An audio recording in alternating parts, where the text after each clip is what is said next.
tous. Bon matin. D'accord. Il fait froid, je sais. Il fait moins 31 de ressenti ce matin.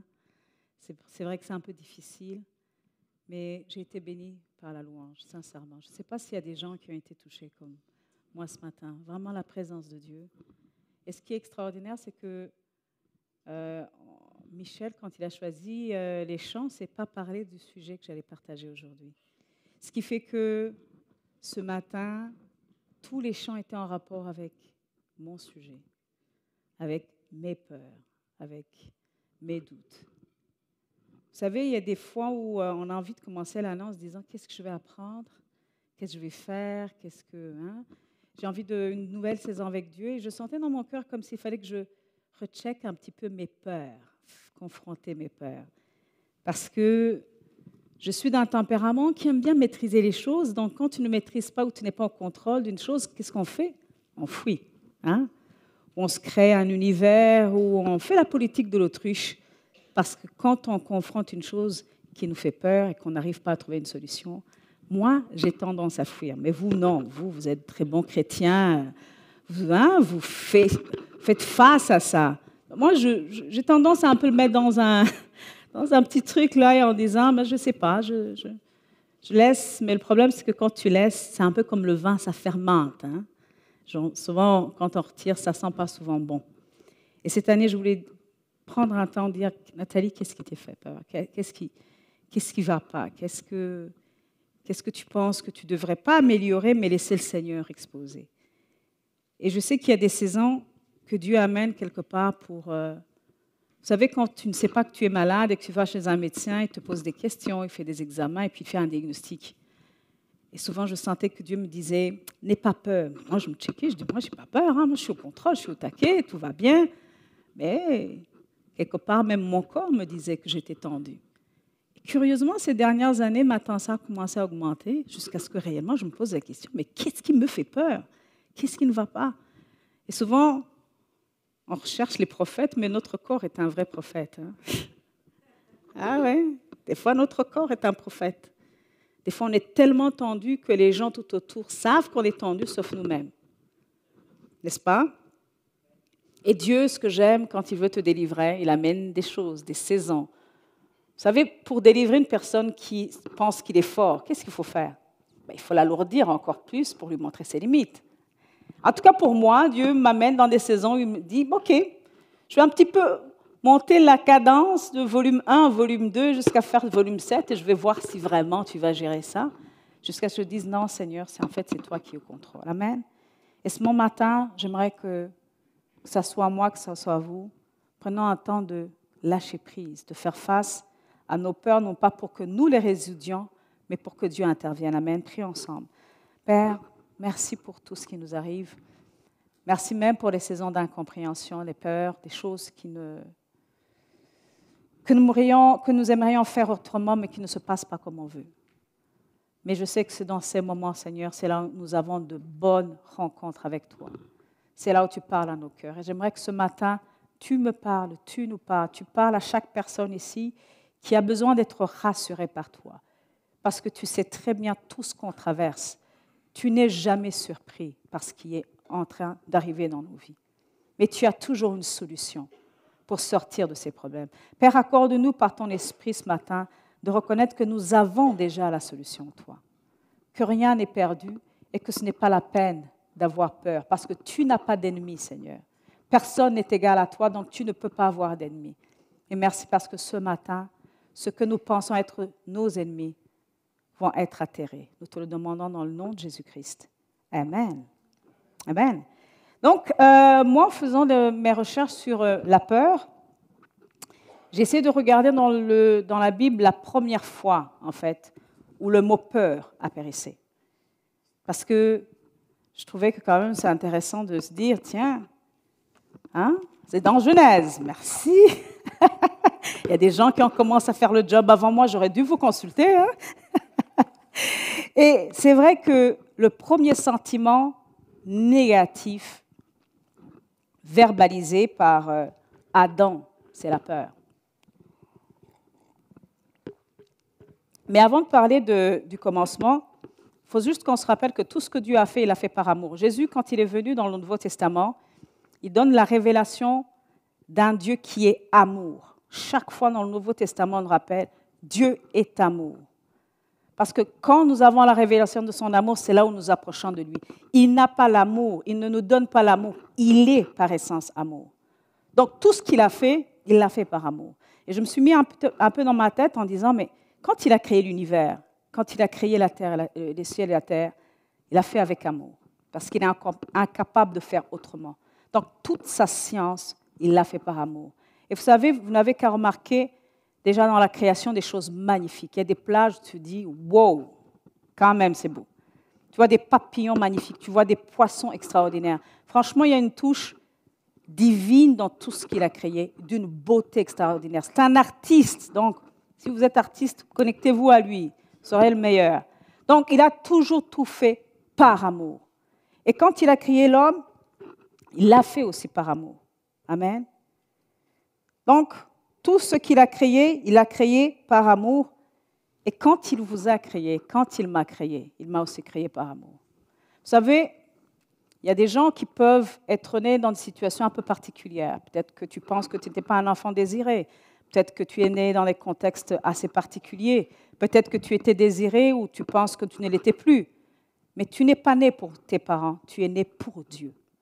Et ce que j'aime, c'est qu'il dit dans Jérémie 5, chapitre 1, verset 5, « Je te connaissais avant même de t'avoir formé, dans le ventre de ta mère.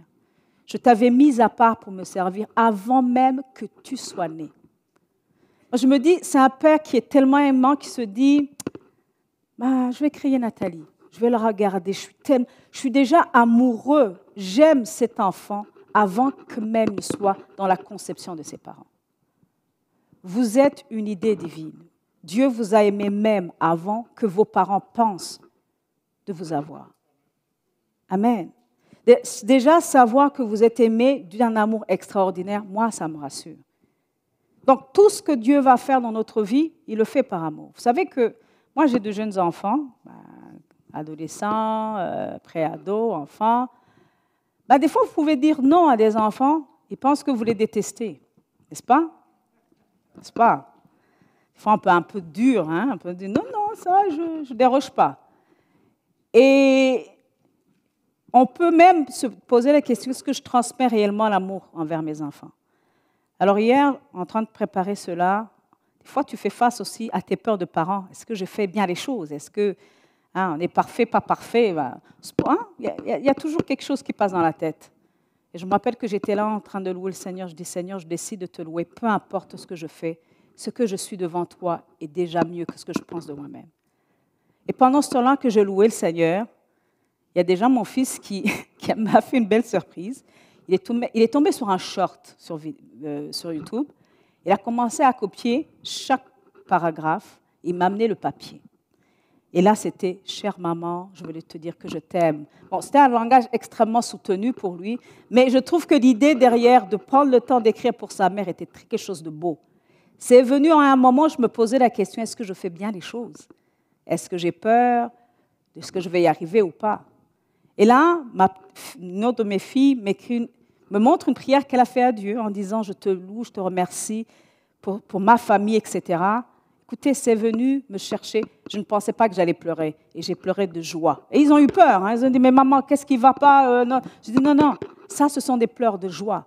Mais c'est venu aussi me chercher en disant, mais pourquoi tu pleures? Tu avais eu peur de penser que tu n'étais pas une bonne mère. Il y a de bonnes circonstances et aussi de mauvaises circonstances qui peuvent venir te chercher et révéler, est-ce que tu es bien? Est-ce que tu n'es pas bien? Mais ce que j'aime avec Dieu, c'est que son amour pour moi est indépendant de ce que je pense que je suis, de ce que je pense que je peux faire, même des erreurs que je vais faire. Vous savez, j'ai fait des bêtises comme tout le monde. Et des fois, je me dis, mais qu'est-ce qui ne va pas avec moi? Mais ce que j'aime, c'est qu'avec cette parole, il savait déjà à l'avance les bêtises, les erreurs, les péchés, les manquements, les horreurs même que j'allais faire. Mais il était déjà fier de moi parce qu'il disait, peu importe ce que tu fais, ce que tu vas faire, je t'aime déjà. Amen. Vous savez, un enfant qui est rassuré dans son amour par rapport à ses parents, c'est quelque chose qui va le constituer dans son identité. Vous êtes d'accord avec moi? C'est pour ça que c'est très important. J'apprends à verbaliser. Olivier est beaucoup plus... J'utilise mieux les paroles que moi. Hein. Vous savez, je sais reconnaître mes limites. Donc, je m'inspire d'Olivier. Amen. Oui. Amen. Non, mais sérieux, non, c'est vrai. Je vous ai dit, moi, mon tempérament, c'est plutôt de remarquer les choses qu'il faut régler, et c'est très bien, mais il ne faut pas tout le temps les voir quand même. Il faut apprendre à dire les bonnes choses. Donc, il m'inspire, et je sais qu'il faut investir, sortir de ma zone de confort, donner de bonnes paroles. Amen. Amen. Pourquoi? Parce qu'un enfant a besoin de ça, parce que nous avons tous besoin de ça. Ce ne sont pas seulement les enfants, mais tous les êtres humains. C'est pour ça que la parole de Dieu est remplie de quoi? De bénédictions, de bonnes choses. Bénédiction veut dire du bien. Donc, dans nos mauvaises circonstances, Dieu prend le temps de dire, je sais que ce que tu vois n'est pas correct, mais voici ce que je dis de toi. Il faut que tu gardes le meilleur de ce que moi j'ai fait de toi. Amen. Alors, toutes les paroles de bénédiction qu'il a créées sur l'humanité lors de sa création sont vraiment empreintes d'amour. On va regarder un autre diapo. Quand Dieu créa l'homme pour qu'il soit, Dieu créa les hommes pour qu'ils soient à son image. Oui, il les créa pour qu'ils soient à l'image de Dieu. C'est un Dieu d'amour. Hein? Je reviens tout le temps. C'est un Dieu d'amour. Il les créa hommes et femmes. Dieu les bénit en disant, soyez féconds, multipliez-vous, remplissez la terre, rendez-vous maîtres et dominez des poissons, des mers, des oiseaux du ciel, tous les reptiles et les insectes. Vous savez, lorsque vous n'êtes pas conscient que vous êtes connecté à Dieu et que c'est lui la source de l'amour et que Dieu donne l'amour, le piège, c'est que même dans le couple, tu as tendance à aller chercher au lieu de donner. Hein? Je dis Amen pour moi, c'est ce que j'ai fait. Vous ne l'avez pas fait, je sais. Quand je n'avais pas encore cette révélation, franchement, émotionnellement, Olivier, j'étais un vampire émotionnel, c'est ce que souvent c'est ce que je dis. J'étais devenue comme un vampire émotionnel parce que je n'avais pas compris que c'est Dieu qui est ma source et que dans ma famille, il faut que je donne. Mais je donne en recevant d'abord. Amen. Donc Dieu nous a créés à son image, à l'image d'un Dieu d'amour, d'un Dieu qui donne l'amour. Amen. Donc, quelque part, les caractéristiques de l'homme et de la femme sont comme Dieu à l'époque, avant la chute. C'était des êtres équilibrés émotionnellement, parce qu'ils avaient une identité divine. Rappelez-vous, dans Galates 5, il est écrit que l'Esprit Saint produit, c'est l'amour, c'est la joie, la paix, la patience. Donc tout ça était en Christ et tout ça était en Dieu. Donc ils avaient naturellement ces choses. On ne nous raconte pas ce qui se passait s'ils se chicanaient ou s'ils n'étaient pas d'accord, mais ce qui est sûr, c'est que parce qu'ils étaient à l'image de Dieu, ils étaient patients envers l'un, envers l'autre, ils s'aimaient, ils donnaient l'amour, la paix, la patience. Et puis, ils avaient aussi la capacité de se multiplier et d'être productifs. C'est ça. Dieu a dit, multipliez-vous. Multipliez-vous à l'image de Dieu. Donc, allez remplissez la terre et multipliez l'image de Dieu sur toute la terre. Amen. C'est pour ça que lorsque l'homme a péché, l'une des conséquences qui est tombée sur l'homme, c'était la diminution de la productivité. La terre a été maudite. Parce qu'au départ, ce n'était pas comme ça. Ils avaient aussi pour mandat de remplir la terre, d'être ambassadeurs sur toute la terre, pour que la terre bénéficie de la présence de Dieu. Et ils devaient aussi soumettre, parce qu'il est dit, soumettez aussi la terre. Cette terre était soumise à l'exercice de l'autorité de l'homme. Ça veut dire que même le vent, la pluie, tout était sous la responsabilité de l'homme. Et on le voit que quand Jésus est venu, c'était la personne, après Adam et Ève, qui pouvait dire au temps, au vent, « Hé, calme-toi ». Le vent l'a écouté parce qu'il a reconnu celui qui l'avait créé. Ce n'est pas par hasard. C'est la parole qui est venue sur terre. Et les éléments ont compris, enfin, nous nous connectons à la personne qui nous a créés. Et c'est pour ça que le vent pouvait s'arrêter, écouter la voix de Jésus. Amen. Rappelez-vous, nous sommes maintenant en Christ. Pour ceux qui ont reçu Jésus-Christ, nous sommes en Christ. Nous ne devrions pas réagir comme les disciples qui étaient dans la barque et qui ont commencé à avoir peur. « Hé, maître, on va périr. » Il dit « Non, non, non, vous n'avez pas compris. Vous êtes avec moi. » Amen. Mais le problème, c'est que On a mangé le fruit de l'arbre de la connaissance du bien et du mal. Enfin, ce n'est pas moi. Comme dit Evan, souvent, il me dit, mais pourquoi est-ce qu'Adam a mangé ça, hein? Moi, quand je serai au ciel, je vais lui poser la question. Ben, moi aussi, je pense que je le ferai. Il nous a mis quand même dans de certaines circonstances un peu particulières. Mais Dieu dit une chose. Excusez-moi, je pense qu'il y a un peu que j'ai oublié de mettre. Tu ne mangeras pas de l'arbre de la fruit de la connaissance du bien et du mal.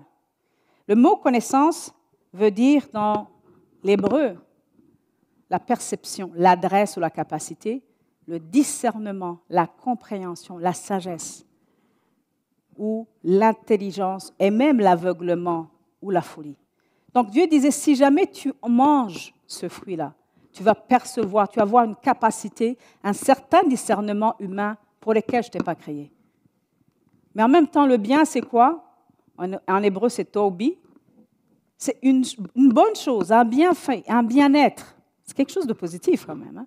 De prospérité, de bonheur, de quelque chose qui est bon. Et le mal, c'est quelque chose de mal, de mauvais, de désagréable, mais de déplaisant, qui a la capacité de donner la peine, la tristesse, la misère. Et ce qui est extraordinaire, c'est que le fruit, ce n'est pas le fruit de la connaissance du bien ou du mal, mais c'est l'arbre de la connaissance du bien et du mal. Souvent, on pense qu'on mange le bien et qu'on ne va pas digérer le mal. Non, non, ça va ensemble. C'est comme une pièce à deux faces. Tu ne peux pas prendre une seule face, tu prends les deux faces. Et Dieu a dit, ne touche pas à ça, n'utilise pas ton intelligence pour manger, parce que si tu vois le bien, sûrement tu mangeras aussi le mal. Amen. Mais la chute a amené donc cette coupure avec Dieu. Ça veut dire qu'elle a amené une déconnexion avec l'amour de Dieu, avec sa présence. Dieu leur donnait quelque part l'image de ce qui pouvait leur arriver. En d'autres termes, ce fruit leur offrait la capacité de percevoir, de discerner, de comprendre, d'avoir la sagesse ou la capacité de ce qui semblerait être agréable, excellent, de grande valeur, ayant la capacité de les rendre heureux, prospères, pour ceux qui feraient leur bonheur. Mais ce fruit aussi avait la capacité d'être mauvais, de rendre leur vie désagréable, déplaisant, triste, misérable. Amen. Vous savez, la raison pour laquelle je prends le temps de le montrer, c'est qu'on ne peut pas avoir peur d'une chose si on ne comprend pas ce qu'on va perdre. Amen. Moi, ce verset, je l'ai écrit différemment, je l'ai réinterprété différemment. Mais tu ne mangeras pas le fruit de l'arbre de la perception, de l'adresse, de la capacité, du discernement, de la compréhension, de la sagesse, du savoir, de l'intelligence, de l'aveuglement, de la folie, de la science, de la réflexion, de tout ce qui est purement humain. Car le jour où tu en goûteras, tu mourras, c'est certain. Cet arbre ne te nourrira pas de bonnes choses, d'un bienfait, un bien-être. Il ne te donnera pas la capacité de prospérer, ni le bonheur, de ce qui est agréable, plaisant, au sens, ou excellent, ou riche, de grande valeur. C'est tout ce que Ève cherchait. Mais il te plongera plutôt dans ce qui est mauvais, mal, désagréable, malin, dans ce qui donne la peine, la tristesse, la misère. Il te plongera dans ce qui est pire que tout, triste et non heureux. Ainsi, tu connaîtras la mort, et non seulement la mort dans ton corps, mais aussi dans ton âme. Amen. C'est un peu dur, hein? Quand on lit un peu rapidement, quand on prend le temps de remplacer les mots par les définitions, on dit hey, c'est quand même c'est quelque chose de costaud. Pourquoi? Parce que Dieu savait qu'en dehors de lui, toute décision qui nous paraît intelligente, lorsqu'elle n'a pas la source de Dieu, va finir par nous tuer. On n'a pas ça en nous. Hein? C'est quelque chose que Dieu s'est gardé. Amen. Et avec cette réalité, on comprend pourquoi Ève et Adam ont non seulement eu honte, parce que la présence de Dieu s'était retirée, et l'une des choses qui montre qu'ils ont eu ce sentiment de honte, c'est qu'ils sont partis prendre les feuilles de figuier et se couvrir, mais ils ont eu peur, parce que la voix de Dieu leur rappelait ce qu'ils venaient de perdre. Vous savez, des fois, lorsqu'on vient dans la présence de Dieu, des fois, on n'a pas envie ou on se sent accusé par Dieu. Ça, c'est vrai que c'est la religion. Parce que maintenant, dans la Nouvelle Alliance, Jésus nous invite en lui. Mais c'est vrai que lorsque tu n'as pas encore reçu Jésus, quelque part, les principes de bonnes choses de Dieu ont tendance à vouloir te condamner. Mais ce n'est pas ce qui devait être là. On a peur, on se sent jugé par Dieu. Plus on sait un risque alors qu'on perd, après avoir défini tout ça, vous comprenez pourquoi Adam a eu peur. Il a dit, wow, c'est quelque chose. Hein?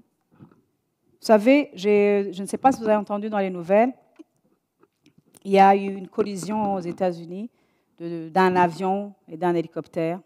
Hein? Et c'était quelque chose de dramatique, hein? Vraiment. Alors, vous savez, la peur, comme je vous l'ai dit, dépend de ce que tu penses que tu vas perdre. Si toi, tu l'entends ici, qu'il y a eu un accident, vous avez de la peine, vous dites, c'est vraiment malheureux tout ça. Mais mettez-vous un petit peu dans les bottes, les chaussures d'un membre de la famille. J'ai vu 2 jeunes enfants qui faisaient du patinage artistique de 14 et de 11 ans, qui sont partis, qui sont morts comme ça. Je me suis dit, mais les parents, avant de savoir que ces enfants étaient morts, qu'est-ce qui s'est passé? Attendre d'être informé. Là, la peur te tenaille. Est-ce qu'ils sont là ou pas? La peur est en rapport avec la capacité de perdre. Qu'est-ce que je vais perdre? Si je perds mon boulot et que je projette que c'est la fin du monde, forcément, ta peur sera grande que la personne qui dit « Oui, je peux perdre mon boulot, mais je sais que le Seigneur est avec moi et je sais qu'il va créer un chemin. » Donc, qu'est-ce qui est grand dans ton univers? Amen. Donc, en prenant de ce fruit, ils ont voulu assurer leur vie sans l'intervention de ceux qui les avaient créés. Ils revendiquaient leur indépendance vis-à-vis de Dieu et de son amour. Mais voilà ce que Jésus nous demande dans le Nouveau Testament. Quand nous l'avons reçu, nous avons la bénédiction d'être délivrés de cette peur. Mais nous avons un travail qui nous reste. C'est celui de changer notre mentalité.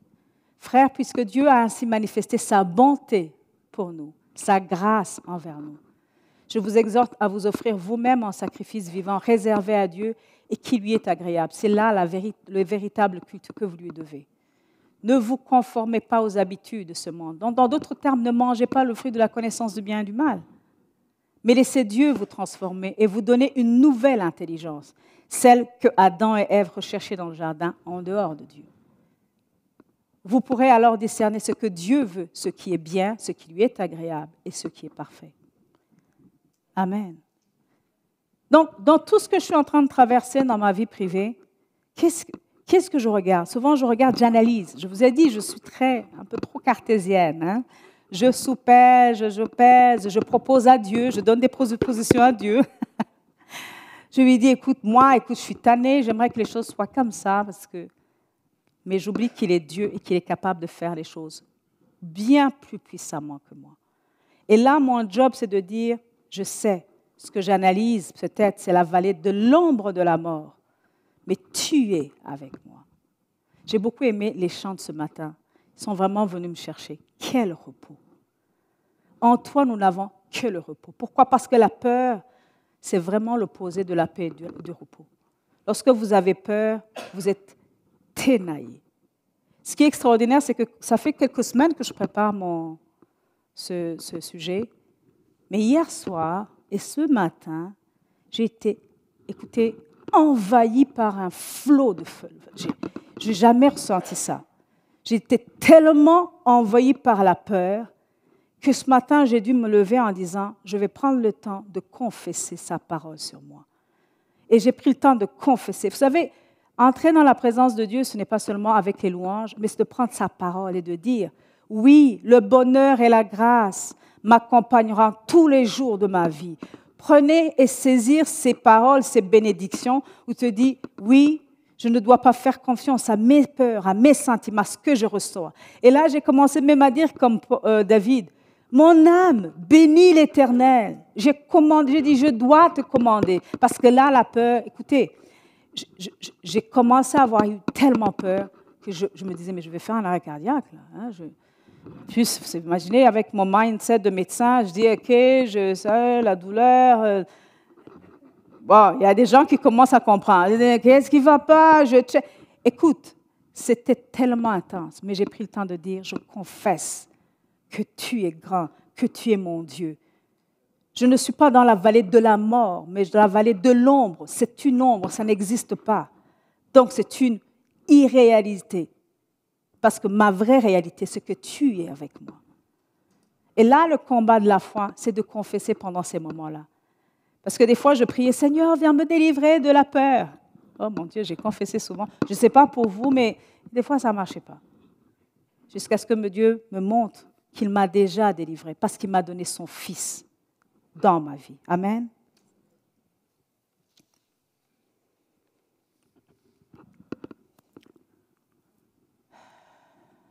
Souvent, c'est notre passé qui nous tourmente. Hein? C'est notre passé qui nous attaque dans nos émotions. Nous avons mal. Souvent, ce sont aussi les circonstances qui viennent nous remettre en doute. Est-ce que tu es vraiment enfant de Dieu? Est-ce que Dieu t'aime? Est-ce qu'il est là pour toi? Regarde ce que tu as fait. Non, il ne t'aime pas. Ce que Dieu veut, c'est que nous sachions qu'il est avec nous. Bien sûr, la peur, comme j'ai dit, c'est quelque chose qui vient nous attaquer émotionnellement. Mais quand on analyse l'Ancien Testament, la peur était vraiment dans notre esprit. Pourquoi? Parce qu'on s'était séparés de Dieu, tout simplement. Il y avait une séparation, donc quelque part, il y a eu un vide dans notre esprit. Et ce vide a fait que nous avions une peur primale en nous. Pourquoi? Parce qu'il y a eu une séparation avec Dieu. Mais dans l'Ancien Testament, la solution a été donnée parce que nous avons reçu Christ. Spirituellement, nous sommes comme Christ. Mais nous sommes souvent assaillis aussi par la peur. Et c'est au niveau vraiment de notre âme. Souvent, c'est parce qu'on ne lui fait pas confiance. C'est parce qu'on ne lui fait pas confiance. Je me rappelle une fois quand je pense que j'avais donné ce témoignage, mais je l'ai donné très rapidement. Dans mon pays, au Burundi, d'où je suis originaire, je conduisais, j'avais mon permis de conduire, je n'avais pas de souci. Et quand je suis arrivée ici, on a eu 6 mois à peu près où tu pouvais conduire avec ton permis de conduire, puis je devais passer mon examen. Puis la première fois, à cause de la peur, de l'incertitude, tout ce que je traversais à ce moment-là, je l'ai raté. Écoutez, je me suis auto-mutilée psychologiquement. Je me suis dit, non, ce n'est pas possible, écoute, tu dois réussir, et blabla. Je me suis tellement mis de pression que j'ai grossi cet échec. La deuxième fois où je passe mon examen, je le réussis. Il fallait que maintenant je fasse un examen pratique. Le premier examen pratique, je le rate. Écoutez, il fallait voir ma tête. Je plains Olivier. Je vous assure, je m'en rappelle, je plains Olivier ce jour-là. Je ne sais pas comment il a dû me gérer.